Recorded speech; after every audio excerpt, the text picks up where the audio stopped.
Early retirement on demand.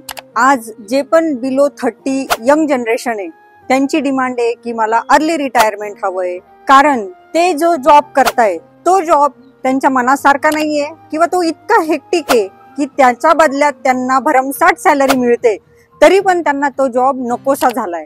तर मी जेव्हाही यंगस्टरशी बोलते तर ते सांगताय की आमचं येत्या 10-15 वर्षातच रिटायरमेंटचं प्लॅनिंग करा, कारण इतका पैसा किंवा यापेक्षाही जास्त पैसा जरी मिळाला तरी आम्ही वयाच्या 50-60 पर्यंत हे सेम काम करू शकत नाही।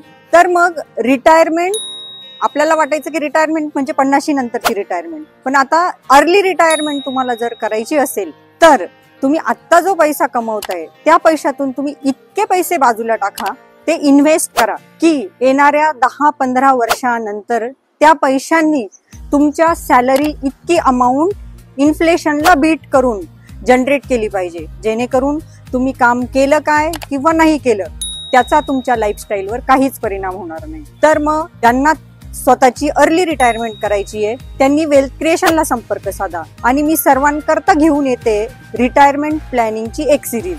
So stay tune with the wealth creation, watch the next video.